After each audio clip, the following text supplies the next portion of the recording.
Well, Mr. McVitie, shall we give you a fashionable haircut today? Jenny cheerfully asked her client, looking in the mirror. She didn't mind that the elderly man used to come to the hair salon just to chat. He didn't really need a haircut. Jenny was his only friend, and he dropped by the salon to exchange a couple of phrases with her. The young woman was always friendly and never refused the elderly man a cup of tea. Jenny could keep up any conversation and was also very attractive. "Mr. McVitie, you really like our Jenny," joked the other hairdressers. "Maybe you should propose to her, because she's been a bride too long." "I would if I were 40 years younger. Jenny is a good girl, but it's too late for me to think about marriage now," joked the elderly man. "But I want to introduce Jenny to my nephew. She's shy, but he's a perfect guy, I swear." "Why can't he find a wife for himself?" the other women teased him. "Maybe he's ugly or disabled." "No, he's healthy. Robert is a good guy and not crooked at all. He's got enough health for 3 people. He works as a firefighter. He's brave in everything, except when it comes to women. As soon as he sees a girl, he loses his tongue and can't say 2 words. But you like it when men approach you with beautiful speeches, don't you?" "That's right, Mr. McVitie," Jenny smiled. "We girls become stupid like that when some ladies' man pours honey in our ears." "Maybe your Robert is a good guy, but forgive me, I don't want to meet him. I'm not ready to find my own destiny by such way. I want to find my prince by myself and fall in love at first sight. And maybe I'll regret it later. But I really want to have at least one passionate romance in my life. With flowers, courtship, restaurants, tender words, many, many beautiful words, so that I can remember it in old age, even if it turns out to be a lie." "You're a fool, women," the elderly man coughed. "You go after some talkative loafer who doesn't even answer you properly, and the good, serious guys are left out." Mr. McVitie, grunting, got up from the chair, looked at his reflection, which had become younger after the haircut, and turned to Jenny. "You have golden hands, daughter. Thank you." "Well, if you don't want to meet my relative, that's your right. But I wouldn't mind having such a relative. But anyway, I'll go now," said Mr. McVitie, and left the hair salon. "Well, I have to go too." Jenny hurried. "I have an important meeting today. Don't be mad, girls, but I'm leaving a little earlier and passing to you all my work." When Jenny disappeared behind the door, the remaining women in the salon immediately began to discuss her. "And why does everyone go to Jenny? What does she have that we don't? This old man, for example, he came the day before yesterday, saw that his beloved Jenny wasn't there and left. Literally every other client is hers," complained Heather, a tall, angular woman in her 40s. "That's true. How can we get Jenny out of the salon? Our profits would double." Angela nodded. "I've been working at the salon for 5 years since Jenny arrived. Half of my clients flock to her. She cuts hair better, you know." "No way. She cuts hair normally. She's just young and pretty.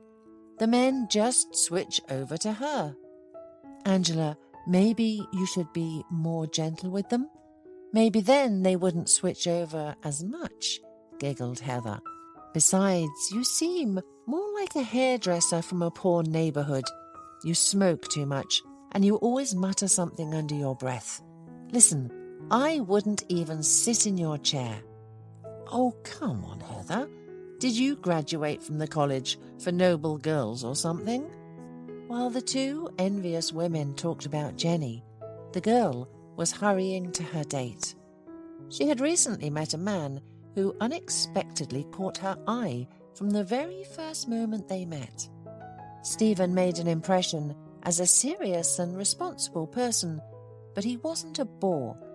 He knew how to court a woman and showered Jenny with compliments. She liked that he was passionate about his work, but always made time for her. Handsome, well-groomed, in a nice car, with a nice job and income. That's precisely how Jenny imagined the man of her dreams. They had only been seeing each other for a few weeks, but the girl was already ready to follow her prince to the ends of the earth. Mr. McVitie is so funny, Jenny thought about her conversation with the elderly man. He's always trying to set me up with his nephew. But really, how could he know that I'm not really listening to him? All I can think about is Stephen. I wonder where we'll go today. To a restaurant, or will he invite me to his house? The romance between Stephen and Jenny developed quickly. It seemed like they were head over heels in love with each other and couldn't live without their other half. Stephen showered Jenny with gifts, luxurious bouquets, and eventually gave her the coveted box with the engagement ring adorned with a beautiful diamond. "Oh, girls," boasted Jenny to her co-workers at the hair salon the next day, "it seems like I'm getting married. My Stephen proposed to me." The naive girl couldn't understand that her joy and happiness annoyed her jealous colleagues. Excitedly chattering, she told them about the upcoming wedding and as proof showed everyone the ring with the precious stone. "Well, why is this fool so lucky?" Heather and Angela whispered maliciously. "Now she's even grabbed herself a rich man. She must be a witch, no doubt." "Well, maybe now she'll leave the salon and we'll get her clients." "That's right, and this rich guy will soon leave her. All these rich guys are the same. They use young bodies and find themselves a new beauty." But Jenny didn't have time for gossip. She didn't listen to anyone, and she literally flew, elated with her happiness. Finally, a bright streak had come into her life after everything had gone wrong for so long that she had even stopped waiting for someone to turn on the light at the end of this endless dark tunnel. She always lived a very simple and even poor life. Her father left the family when she was only 3 years old, and her mother raised her alone. They lived in tiny apartments in densely populated, high-rise buildings. When Jenny turned 16, she finished hairdressing courses and started working. All the money she earned in the first few months went towards renting an apartment in a better neighborhood. Although this housing was not very much different from their old apartment, for all 16 years of her life, Jenny understood for the first time what it was like to live in a not-so-crowded building. Nobody hovered over her, and they didn't have arguments in the middle of the night right behind the wall.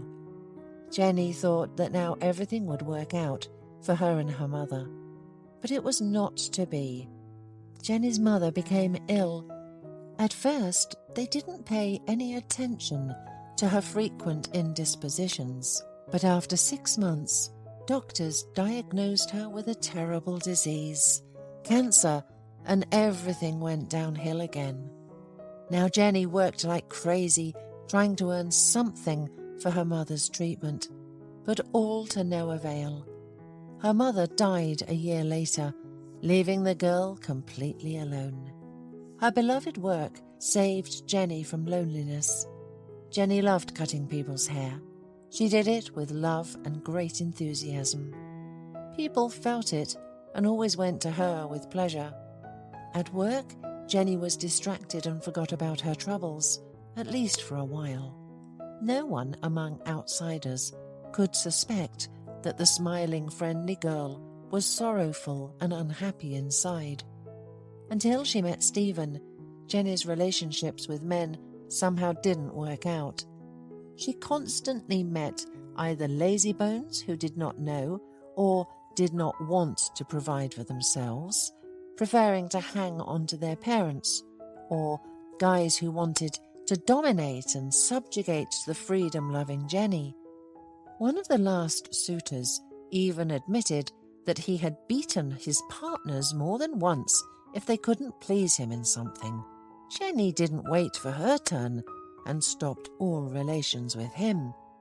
But when she was almost totally disappointed in men, Stephen appeared on the horizon, the man of her dreams, a knight on a white horse, or rather, a white Mercedes. And now he had proposed to her. Happy Jenny said goodbye to her tiny apartment and moved in with her fiancé. She got to know Stephen's parents and even found a common language with his mother. "Jenny, you know I'm a doctor. I think it would be a good idea for both of you to undergo a medical examination before the wedding. You are future family, and I think there are children in your plans. So, to consciously approach the issue of having children, you need to be examined immediately to know all the pitfalls in case anything happens." Jenny was a little scared by the pressure from her future mother-in-law, but Stephen just laughed. "Jenny, my mum has her own quirks, like any other person. This is one of the most harmless, I'll tell you.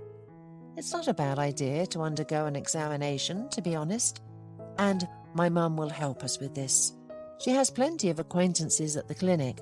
They will arrange something for us at the highest level." Jenny didn't want to argue with her future in-laws, especially since she understood that her mother-in-law was right in some way. "Well, kids, you're perfectly healthy, and as a mother and a doctor, I can give you my blessing," said her mother-in-law with a smile after a while. Jenny tried to smile back at her, even though she didn't trust the cunning woman very much.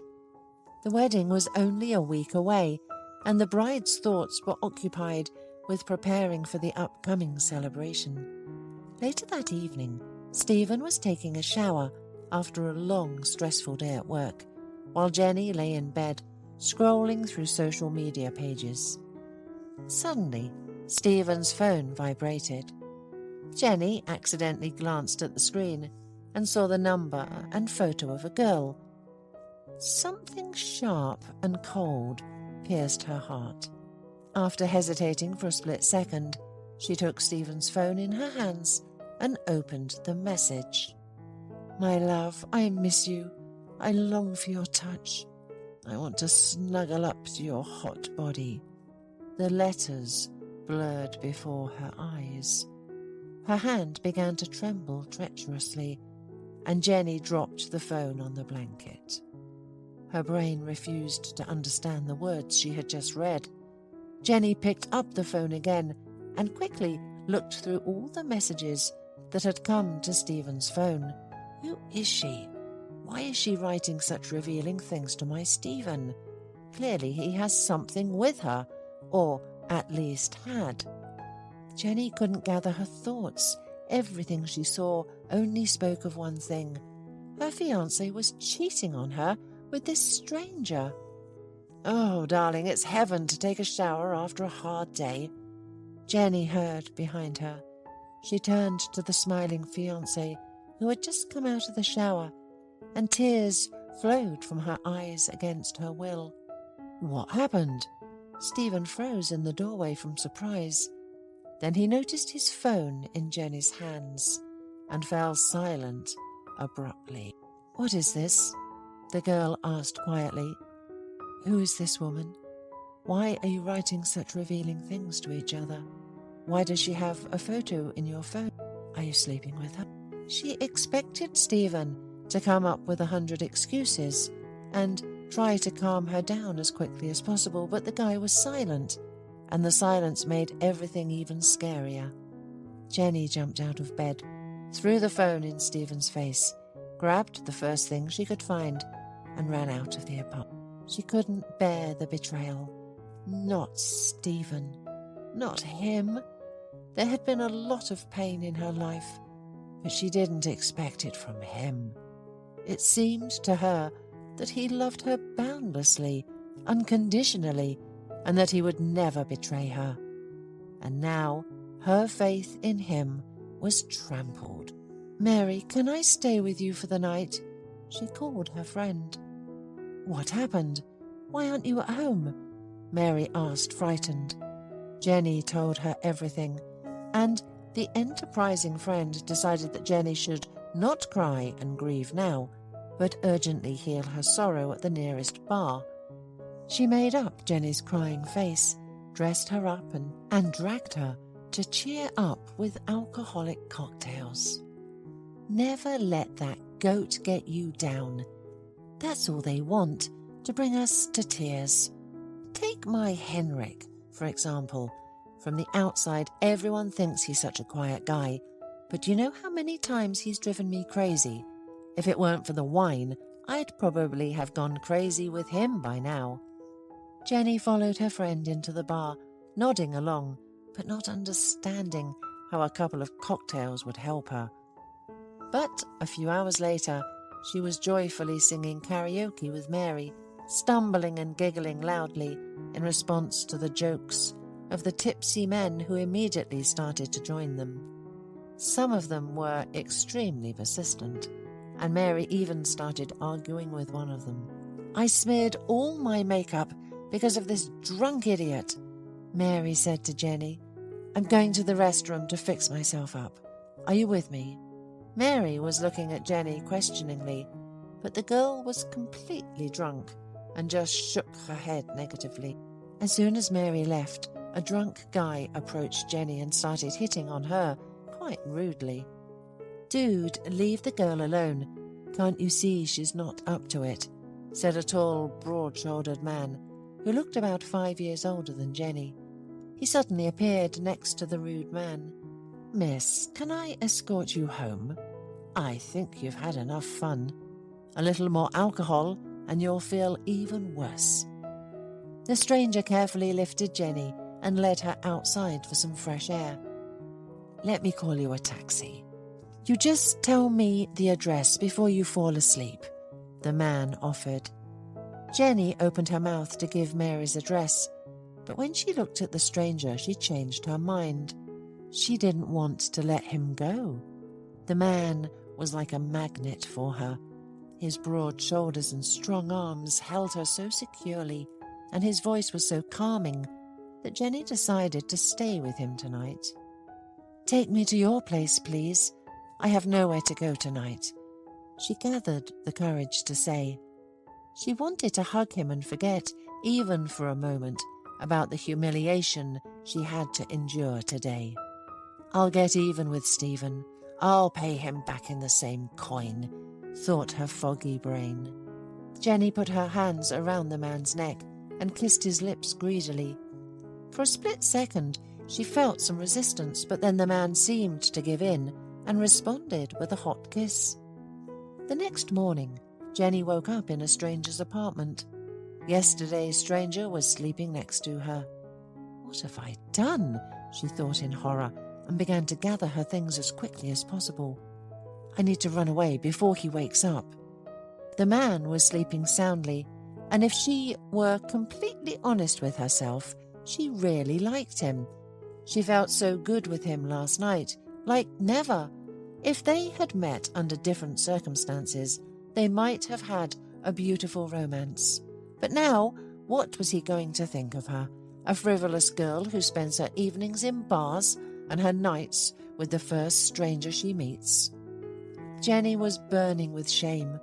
The only thing that calmed her down was the fact that she and the man were not acquainted, so nobody would find out about that night. However, she would have to explain herself to Mary. She purposely didn't take her phone to the bar so as not to hear phone calls from Stephen and not to listen to his fake story. It was not easy to speak with Mary.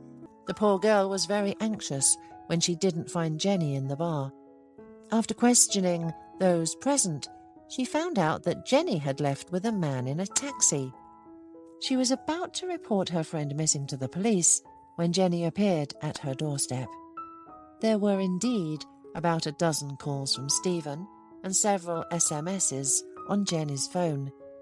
In them, he assured her that Megan was his ex-girlfriend, that she knew he had a fiancé, but continued to text him, and he could not dare to offend her and block her number. But now he finally did it. Jenny was desperate. Stephen was not guilty of anything, but she had behaved so stupidly right before the wedding. After a couple of weeks, during the honeymoon, Jenny felt slight dizziness and nausea. Tests confirmed that she was pregnant. Could it be the result of that one night? But no, it can't be. After all, she was with Stephen more often, and the likelihood that it was his child is immeasurably more significant. Jenny tried to calm herself down and forget about that night, like a dream that should dissipate upon awakening, leaving a light haze of regret for something that did not come true. But she never imagined to forget that night. On time, she gave birth to 2 boys and heard from the doctor what she had been afraid of all that time. The miracle did not happen. Her twins turned out to have the B blood type, while she and her husband had O. Under no circumstances could Stephen be their biological father. There was no point in hiding the truth, especially since Jenny's mother-in-law was a doctor, and sooner or later everything would have been revealed. Jenny understood that it would be incredibly difficult for her to handle 2 children at once, but she decided to tell the whole truth right away. And this woman kept throwing tantrums at me about Megan. Stephen was indignant, without even thinking that I would take you with your brats. Go back to their father. Jenny was picked up from the maternity hospital by her friend. 4 months had passed, 2 of the hardest months in Jenny's life. The babies got a little stronger in that time, and she made a difficult decision for herself.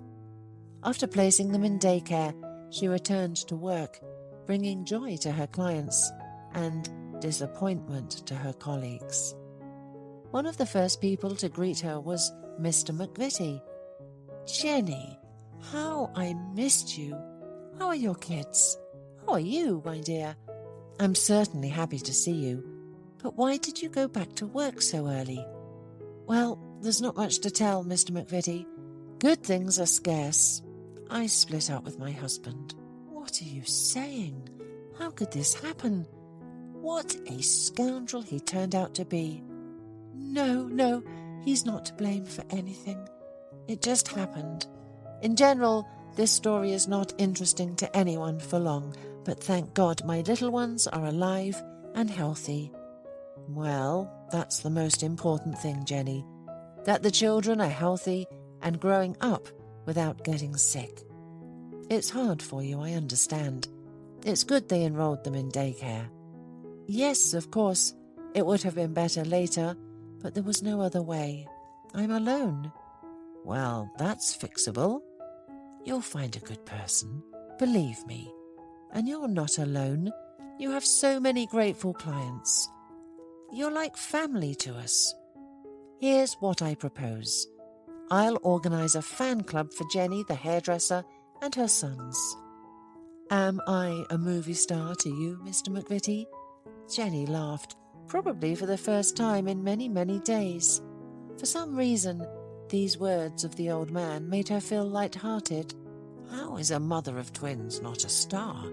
She'll shine brighter than any star. That's it, we've decided. We won't leave you alone. When's your day off? Give me your address. My nephew and I will come to visit, pick you up with the little ones, and we'll go on vacation.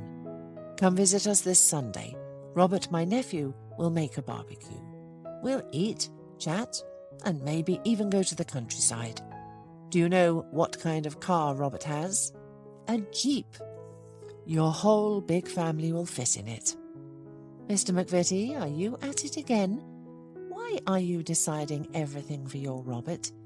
Does the young man really need to spend his day off entertaining us? I'm not trying to match you up with him. I'm just inviting you over. I'm a great cook myself. All right, we'll be there for you at 10 on Sunday. The verdict is final. No appeal. Oh, if only I could shed 40 years, said Mr. McVitie, and ran off to his business. The entire hairdresser burst out laughing. What an old man.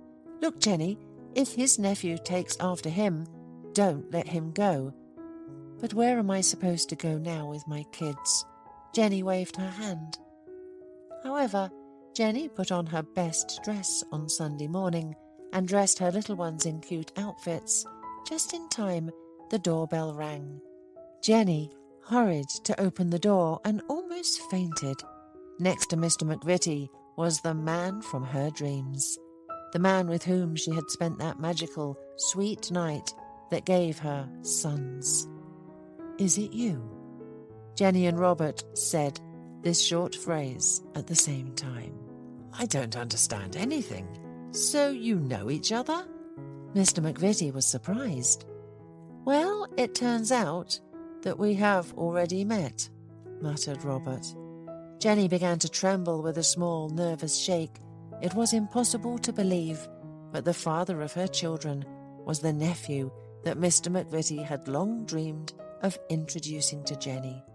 And it was happiness for everyone.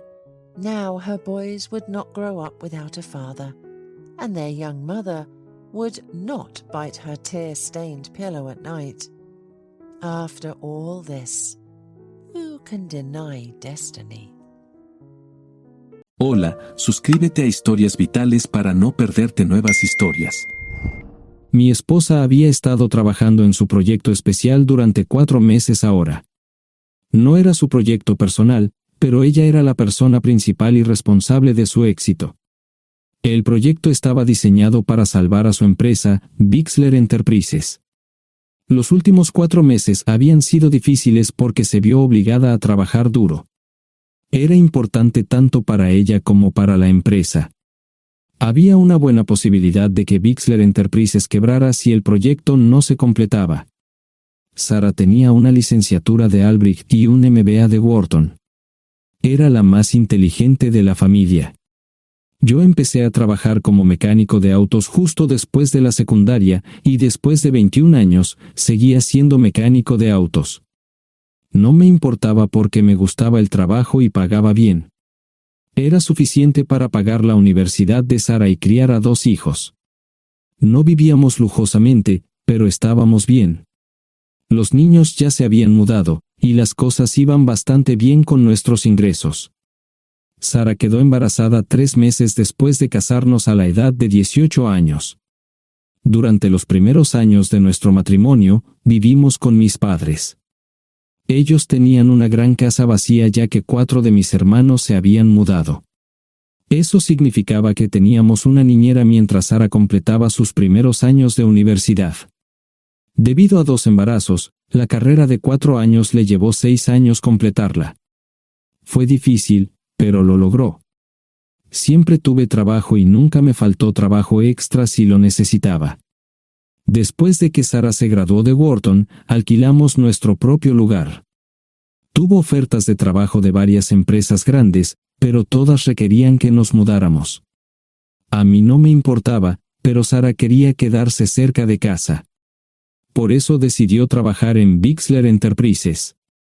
Pagaba bien, pero lo más importante, le daba responsabilidad y la oportunidad de avanzar. Sarah era una empleada trabajadora y dedicada. La presentación es el jueves en el Hotel Thyssen en Filadelfia.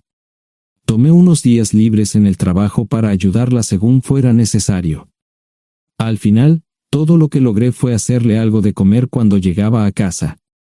No sabía nada sobre su trabajo, ni tampoco quería saber, los negocios corporativos de alto nivel me aburrían. Empresarios de Europa, Asia y América del Sur venían aquí, la empresa pagaba sus boletos de avión y proporcionaba habitaciones en el Hotel Thyssen mientras estaban aquí. Era caro como el infierno, y por algunas cosas que Sarah había dicho, la empresa estaba sobreestimando sus finanzas. Su presentación era importante para ella, para la empresa y para más de 200 empleados. Hasta el martes por la noche, todo iba bien. Sarah llegó a casa con un traje nuevo, un traje gris con una blusa blanca. Desplegó todo lo que necesitaba en la cama de la habitación de invitados.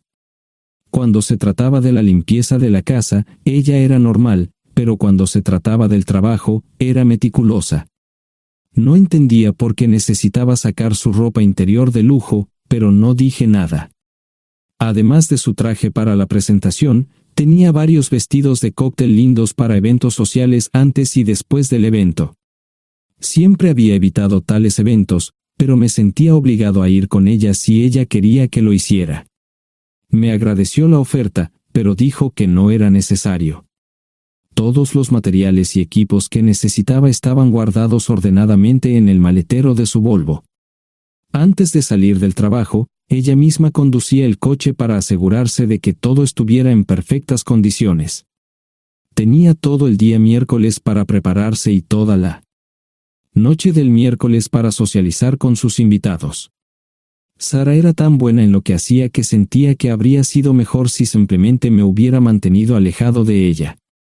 Finalmente, había terminado. Lo había revisado y vuelto a revisar todo. Todo lo que necesitaba ahora era una ducha caliente y una buena noche de sueño. Supongo que mi error fue que empecé a revisar sus cosas después de que Sara comenzara a ducharse. Pensé que estaba ayudando, pero resultó ser lo contrario. Estaba moviendo cosas en la cama cuando un pequeño sobre blanco cayó del bolsillo lateral de su bolso de maquillaje. Una carta de una farmacia, pero no del tipo que solemos usar. Dentro había 10 pastillas. No tenía idea de qué era, Pren, y las instrucciones eran confusas. Si es necesario, tomar una pastilla y luego una segunda pastilla 12 horas después. Pensé que podría ser algo que ella había conseguido para la ansiedad o los nervios, pero las instrucciones no tenían sentido. La receta estaba escrita a su nombre el lunes. Volví a poner el sobre en su lugar mientras ella terminaba de ducharse. Decidí que quería saber más sobre Pren antes de contarle sobre ello. Por supuesto, si lo mencionaba, significaría que estaba revisando sus cosas. Odio los dilemas. Mientras Sara se preparaba para dormir, fui a nuestro ordenador doméstico y busqué. 10 minutos después, me uní a mi esposa bajo las sábanas. Pasé toda la noche despierto, preguntándome por qué mi esposa había recogido una receta para la píldora del día después, especialmente después de que me hicieran una vasectomía hace 10 años. A la mañana siguiente, me levanté temprano, pero no estaba descansado. Di un largo paseo, esperando que despejara mi mente. Me dirigí hacia casa con reticencia, temiendo lo que podría hacer o decir cuando llegara allí. Mi hijo Joe se unió a la Marina después de la escuela secundaria y estaba en su primer año en San Diego. Nuestra hija Gloria se casó con su amor de la infancia el año pasado y acababa de mudarse a Dallas. Eso dejaba solo a Sara y a mí. Echaba de menos a los niños, pero esperaba envejecer con mi esposa. Ella era la única mujer que me había interesado, y ahora todo estaba. Si Sara estaba teniendo una aventura, lo ocultaba bien. Por supuesto, nunca la vigilé. Nunca miré sus correos electrónicos o llamadas telefónicas. No tenía razones para hacerlo. No tenía forma de saber qué estaba haciendo en el trabajo o después del trabajo. Confiaba en ella completamente. Ion, ¿dónde demonios has estado? ¿Quieres huevos o algo? No, solo café. No me sentía con muchas ganas de hablar. ¿Qué pasa, cariño?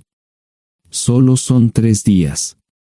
Puedes venir si quieres, pero te aburrirás como una ostra. No, realmente no quiero ir, pero odio dejarte sola. Me preocupo cuando no estás aquí. Es muy dulce, querido, pero estará bien.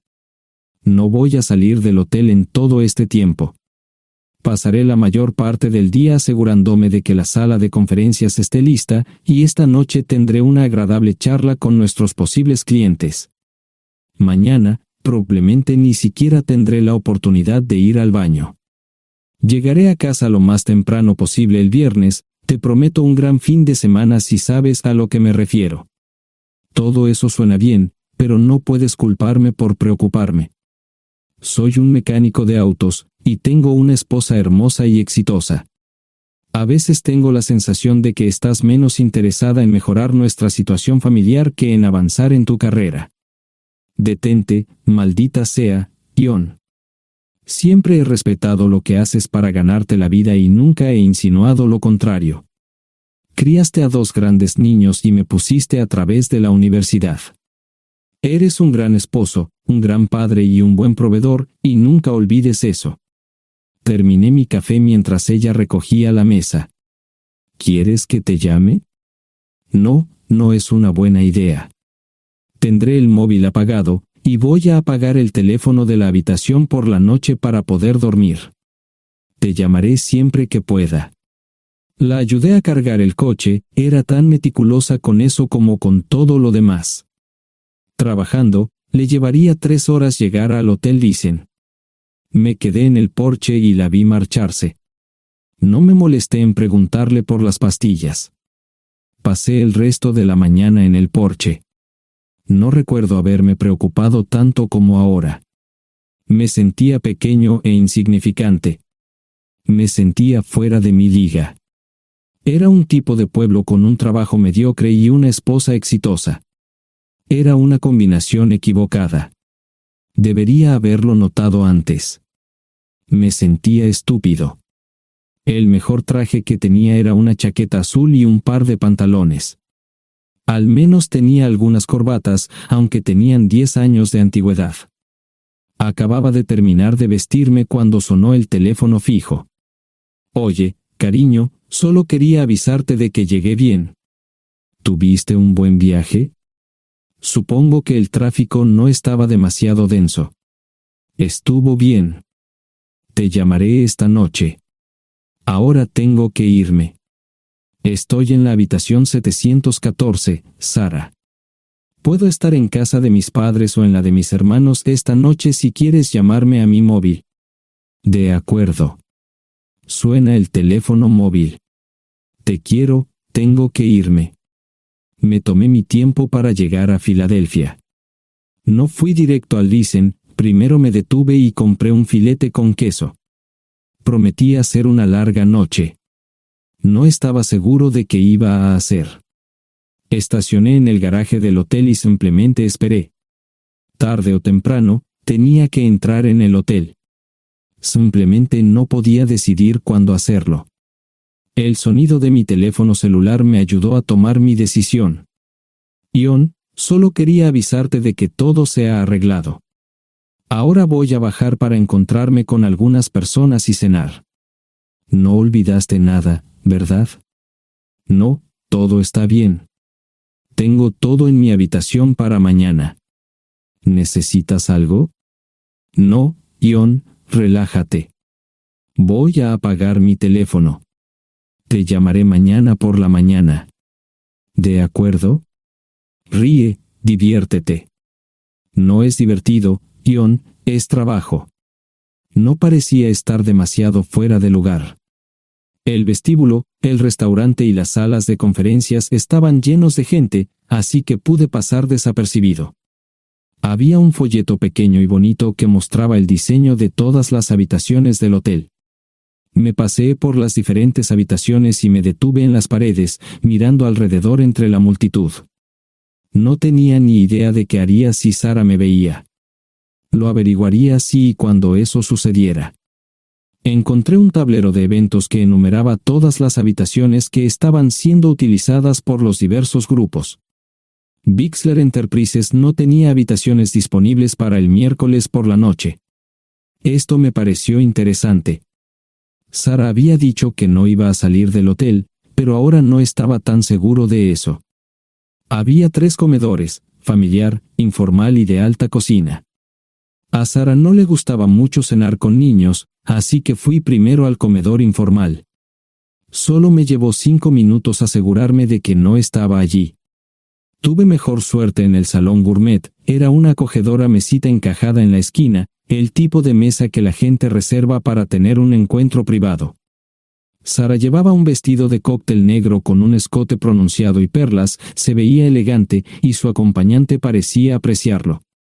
Conocía a algunas personas con las que trabajaba Sara, y él no era una de ellas. Me resultaba familiar, pero no había forma de que pudiera recordarlo. Había muchas sillas libres, así que no tuve problemas para cruzar la sala. Había velas y pequeños candelabros de cristal en las mesas. Apagué la mía y le dije al camarero que me molestaba por el glaucoma. Pedí el plato de pollo de siempre y me acomodé. El camarero me sirvió el café por tercera vez. Disculpe, el tipo en la mesa de enfrente me parece muy familiar. ¿Sabes quién es? Sí, ese es Malcolm Eugene Foote.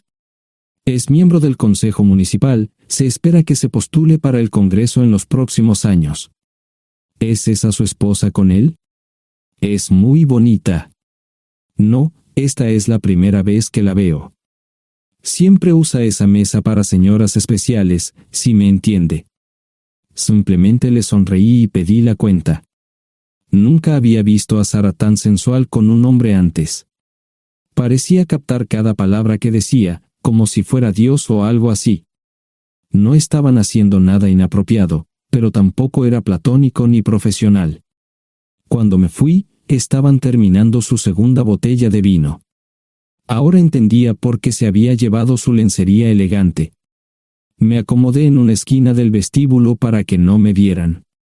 10 minutos después, salieron del restaurante. Ella le tomaba la mano mientras caminaban por el vestíbulo hacia el ascensor. Observé cuidadosamente los indicadores de piso. Que el ascensor se detuviera en el tercer piso era una buena señal, significaba que no lo había llevado a su habitación. Era una mala señal cuando el ascensor no llegaba al séptimo piso, significaba que ella fue a su habitación. Por si acaso me equivocaba en algo, me senté en el vestíbulo y observé el ascensor durante 1 hora. La gente entraba y salía, pero Sara no estaba entre ellos. Saqué mi maleta vacía del coche y me dirigí al mostrador de recepción. Aunque podía demostrar que era su esposo, me costó trabajo conseguir una tarjeta llave. Se dieron después de llamar a la habitación, pero nadie respondió. Finalmente, estaba en camino a la habitación 714 con la tarjeta llave. Ni siquiera encendí las luces al principio, simplemente me senté en la oscuridad de la habitación durante más de 1 hora. No fue difícil asegurarme de que no regresara a la habitación. Primero, empacé todas sus ropas y pertenencias personales. No dejé nada atrás. Revisé el paquete de Preven, todavía quedaban 10 pastillas en el tocador. De manera muy ordenada, estaban todos los artículos que necesitaría para su presentación al día siguiente. Comencé a llenar la maleta. Había 24 carpetas promocionales especialmente encuadernadas y otras 20 carpetas regulares, todas ellas fueron a la maleta. Un proyector digital fue lo siguiente, seguido de una computadora portátil. Tomé su bolso y su celular, que había dejado en la habitación. Todo lo que tenía consigo era un bolso de mano y probablemente un tubo de lápiz labial. Di una vuelta por la habitación tan cuidadosamente como lo hizo ella para asegurarme de no perder nada. Una vez satisfecho, dejé las llaves del coche y mi anillo de bodas en el tocador. Aparte de esos 2 objetos, la habitación estaba completamente vacía. El ascensor se dirigió directamente al estacionamiento, no tuve problemas para llevar 2 maletas, y 20 minutos después, estaba en la autopista rumbo al norte. Pasaban las 3 de la madrugada, no tenía idea de que había pasado tanto tiempo. 1 hora o 2 después, sonó mi teléfono celular, la identificación de llamadas mostraba el número del Listen. ¿Ion? Sí, ¿dónde estás?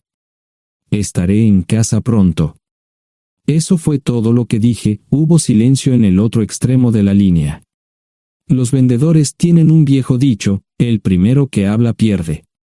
Pareció una eternidad antes de que ella hablara. Ion, lo siento. No preguntó nada y simplemente colgó. Apagué mi teléfono, era obvio que había regresado a su habitación. Más tarde ese día, tenía que dar una presentación que salvaría a su empresa y le daría un ascenso.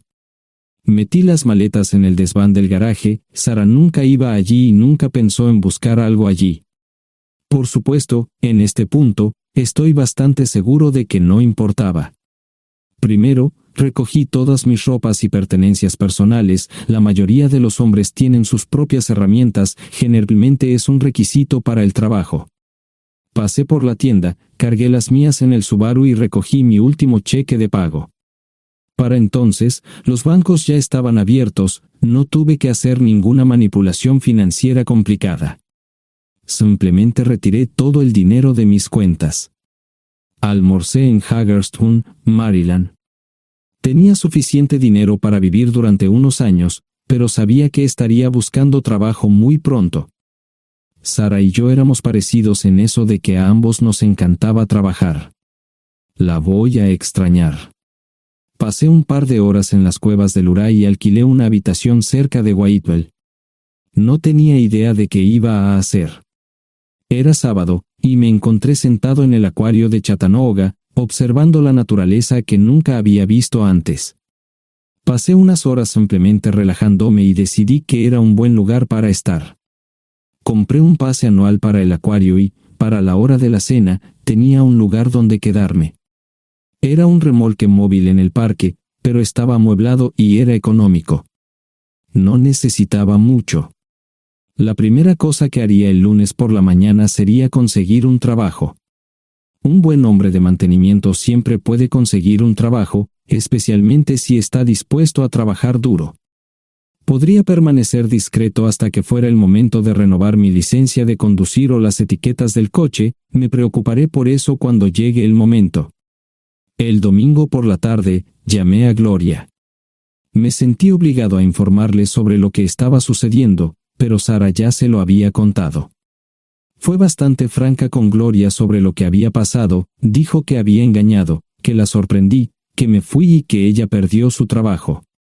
Me sentí mal porque ella perdió su trabajo, pero ese era el precio que tenía que pagar. Le pedí a Gloria que le dijera a Josh lo que estaba sucediendo la próxima vez que hablara con él. También le dije que la llamaría aproximadamente una vez al mes para verificar cómo iban las cosas. No le dije dónde estaba. Para el mediodía del día siguiente, tenía un trabajo. En realidad, estaba a poca distancia del parque de remolques, con el Waffle House a mitad de camino. ¿Qué más podría querer un hombre? No sé cómo manejaron el papeleo, pero me estaban pagando $20 por hora sin hacer preguntas. Estaba feliz, y ellos también. Ni siquiera tendría que tocar el dinero que traje conmigo. Unos 2 meses después, Gloria me informó que Sara se había mudado de la casa y estaba viviendo con sus padres. Gloria no sabía nada más, pero estaba feliz de que estuviera estable y le estuviera yendo bien. Josh me llamó desde San Diego solo para informarme que iba a hacer un crucero. Era técnico en aviónica en un portaaviones, intentó explicar qué hacía exactamente, pero estaba más allá de mi comprensión. Nunca supe mucho sobre cosas técnicas. Ambos tuvieron cuidado de no decir nada malo sobre su madre, aprecié eso. Después de eso, todo siguió como siempre. Comencé a hablar con Gloria al menos semanalmente, Josh y yo comenzamos a enviar correos electrónicos regularmente.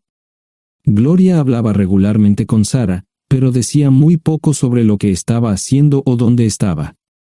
Nunca presenté la solicitud de divorcio, y parece que Sara tampoco lo hizo. Tengo una licencia de conducir de Tennessee y las etiquetas en el Subaru. Comencé a frecuentar un bar local un par de veces al mes y tuve encuentros casuales, 2 mujeres se alternaban como mis compañeras nocturnas regulares. No buscaban compromisos, y yo tampoco, parecía funcionar bien para todos nosotros. La vida era buena. Eso fue hace mucho tiempo, y gradualmente olvidé a Sara. Con el tiempo, el Subaru comenzó a darme problemas, había olvidado cuánto tiempo había pasado. Tenía más de 200,000 millas. Estaba reflexionando sobre esto con una jarra de cerveza un día cuando me di cuenta de que habían pasado casi 5 años desde que me fui de casa. Mantuve un contacto cercano con ambos hijos, Gloria ya tenía 2 hijos propios en este momento y quería que los visitara. Josh casi se casó con una mujer tailandesa, pero en el último momento, se negó. Por lo general, trabajaba 6 días a la semana y usaba el domingo para recuperarme del sábado por la noche, no había ninguna buena razón para que alguien llamara a la puerta de mi remolque a las 6 de la mañana de un viernes. Su grosería fue recompensada por un hombre medio desnudo abriendo la puerta. Los calzoncillos del día son repugnantes, y la dama en la puerta, juzgando por la expresión en su rostro, estuvo de acuerdo conmigo. Ella apartó la mirada, pero su compañero no parecía impresionado. Norm habría usado pantalones, pero en un momento como este, los invitados me molestaron. Estamos buscando a John Terrell. No los conozco. Me llamo David Simmons, y esta es mi esposa Mara. Tenemos un problema y esperamos que nos puedas ayudar. Lo siento mucho, no trabajo a altas horas de la noche. Si necesitan algo relacionado con su auto, tendrán que ir a la tienda. Esto provocó varias miradas en blanco y finalmente una respuesta. No tiene nada que ver con tu trabajo, es más un problema personal. ¿Podemos entrar? El interior del remolque lucía desordenado, rara vez tenía invitados, así que rara vez lo limpiaba. Incluso mis novias insistían en que fuéramos a su lugar. Hagan como en su casa, déjenme ponerme los pantalones enseguida. Al entrar en el dormitorio, dejé la puerta abierta solo para mostrarles lo hospitalario que soy. También me puse una camisa. ¿Les gustaría tomar café? Solo tomará unos 10 minutos. Aparté algunas cosas del sofá para que pudieran sentarse. No hubo respuesta a la pregunta del café. Tenemos una hija adoptiva de 4 años y otra de 2 que necesita un trasplante de médula ósea, y esperamos que nos puedas ayudar. Estamos dispuestos a pagarte si es necesario. ¿Con mi médula ósea? No, queremos usarla y estamos dispuestos a compensarte por cualquier inconveniente. Creo que quieren comprarla. Estaba actuando como un listillo, y de repente me di cuenta de ello. Estas personas eran serias, tenían un problema real y estaban buscando ayuda. Lo siento mucho, no quise interrumpir. Por favor, continúen. Nuestra mejor oportunidad de encontrar un donante es un familiar cercano. Eres nuestra mejor esperanza. Mira esto. No quiero ser un grosero, pero creo que se equivocaron de persona. ¿Cuándo nació su hija? Cumplirá 5 años en julio. Marcia Simmons habló por primera vez, y sonó sincera. Odio ser el portador de malas noticias, pero me hice una vasectomía hace 15 años. No hay forma de que pueda ser su padre. ¿Por qué tu nombre estaba en el certificado de nacimiento? No puedo responder eso, tal vez deberían preguntarle a su madre. Esa afirmación fue recibida con silencio. Sentí pena por estas personas, pero no sabía cómo ayudarles. ¿Cuál es el nombre de la madre?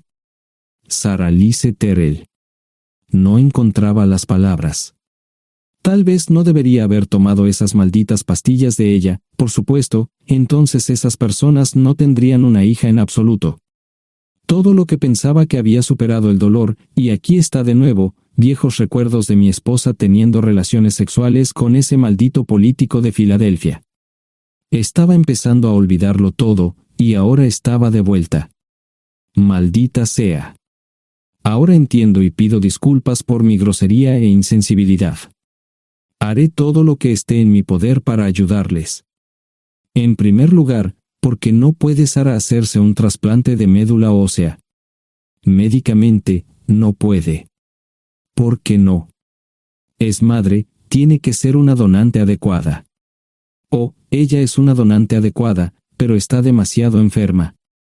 Los médicos se negaron siquiera a considerar utilizarla. ¿Enferma de qué? Está muriendo de insuficiencia hepática. Le quedan menos de 6 meses de vida. Esto no tiene sentido. Siempre ha estado perfectamente sana. Además, no creo que un hígado enfermo le impida donar médula ósea. El hospital no aceptará su firma en el formulario de consentimiento. ¿Estás diciendo que hay algo mal en su cabeza? Ambos me miraron en silencio, sabían la respuesta, pero no querían decirlo. En ese momento, no quería que se sintieran aún más incómodos. Hace 10 minutos, no me importaban, pero ahora sentía que tenía que protegerlos y ayudarlos. ¿Cómo sucedió esto? ¿Podría alguno de mis hijos ayudar? Quizás, pero pensamos que eras nuestra mejor esperanza. ¿Por qué no van tras su padre, su verdadero padre? Pensamos que eras tú. No tenemos ni idea de quién más podría ser. Sara no nos dijo nada sobre otro posible padre. De hecho, ella no estaba en condiciones de explicar nada, agregó Mara. Obtuvimos la mayoría de nuestra información de la agencia de adopción. Tuve que preparar café y hacer pis, permítanme un momento. Dejé a mis invitados sentados mientras preparaba el café. Solo tomó unos minutos. Mientras se preparaba, fui al baño, algo que necesitaba hacer urgentemente. Traté de ser discreto, ya había avergonzado lo suficiente a Mara. ¿Dónde viven? En Westchester, Pensilvania. Les haré una oferta. Si les digo quién es el verdadero padre de su hija, deben prometerme que lo perseguirán sin descanso hasta obtener lo que desean. ¿De qué estás hablando? El padre de su hija es un político prominente en Pensilvania. Por supuesto, negará todo y probablemente les proporcionará documentos legales para detener sus esfuerzos. Si acuerdan presionar lo suficiente para que él admita que la niña es suya, podrán avergonzarlo y obligarlo a hacerse un trasplante de médula ósea. Eso es lo que quieren, ¿verdad? Sí, claro, pero ¿cómo hacemos eso? No lo sé. Soy mecánico. Trabajo con metal para ganarme la vida. Creo que la mejor manera sería utilizar la televisión, la radio y los periódicos. Los políticos harán cualquier cosa para evitar una mala publicidad. ¿Tienen amigos que puedan ayudar? Bueno, ahora ambos estaban sonriendo. Debo haber dicho algo que les dio esperanza. Creo que podemos hacer esto. ¿Quién demonios es él? Malcolm Eugene Foote. Se postula para el Senado de los Estados Unidos. Apuesto a que hará cualquier cosa para evitar una mala publicidad. El café estaba listo, pero David y Marchen no podían esperar para llegar a casa. Antes de irse, les dije cómo ponerse en contacto con Gloria y Josh en caso de que los necesitaran. Estaba seguro de que ayudarían. También les pedí que me dijeran dónde estaba Sara. Probablemente estaría en Pensacola antes de que ellos regresaran a Westchester. Me corté el pelo y compré una camisa nueva. Sara era una tramposa que arruinó mi vida, pero aún así quería lucir bien cuando la viera. Era otro remolque, pero esta vez era un bonito doble nuevo. Allí estaba su Volvo con una llanta desinflada y un parabrisas roto. La mujer que abrió la puerta no era Sara, parecía que la habían empapado fuerte y la habían dejado empapada. Tenía al menos 45, tal vez 50, y debió haber tenido una vida difícil. La falta de maquillaje no ayudaba, y simplemente se veía horrible. No tuve la oportunidad de abrir la boca. Caray, si no es John Terrell. Nunca esperé verte aquí. Tuve que usar la vieja línea, me estás poniendo en desventaja. Sherry Hart. Pasa, entra. ¿Quieres una cerveza? No, pero gracias. Estoy aquí para ver a Sara. Sherry cruzó la habitación y se detuvo en el buffet del comedor. Aquí está, John. Mírala todo lo que quieras. Su mano señalaba una urna de latón que estaba en el centro del buffet vacío. Supongo que llegué demasiado tarde. No me moví, solo me quedé mirando el contenedor frente a mí. ¿Puedo tomar una cerveza ahora? Sara se mudó a Pensacola después de dar a su bebé en adopción. Compró el remolque con el dinero que recibió de Bixler Enterprises después de que la despidieron. Tenía una participación en las ganancias, 401k, y vacaciones y días de enfermedad. Eventualmente, consiguió un trabajo en una fábrica local de prendas de vestir donde trabajaba en el departamento de envíos. Allí fue donde conoció a Sherry. Sherry alquilaba una habitación de Sara. Cada centavo que Sara ganaba iba para el alcohol. Empezó con vino y gradualmente pasó a bebidas más fuertes, las más baratas. Eventualmente, perdió su trabajo debido a su alcoholismo y se vio obligada a usar sus ahorros. Nunca salió con nadie ni salió a ningún lado. Serry se quedó con ella, pagó sus servicios públicos y compró alimentos que Sara no comía. Le llevó más de 3 años quitarse la vida. Increíblemente, ella tenía un testamento y me dejó un doble remolque y un Volvo. Serry explicó que Sara estaba tan angustiada por lo que había hecho que simplemente se rindió. No intentó evitar el embarazo ni siquiera terminarlo. La adopción se había arreglado meses antes de que naciera el bebé. Nunca volvió a trabajar, excepto en los trabajos clandestinos que hacía mal. Serry dijo que Sara no parecía tener ambición ni propósito en la vida. Sara hablaba mucho de mí pero tenía miedo de intentar contactarme. Gloria le dio mi número, pero nunca me llamó. Era como si su aventura de una noche la hubiera lastimado más a ella que a mí. Estuve allí durante 2 semanas y luego vendí el remolque de Serry por $1 y obtuve $3,000 por el Volvo. 2 días después, estaba en Westchester visitando a mis nuevos amigos David y Marche.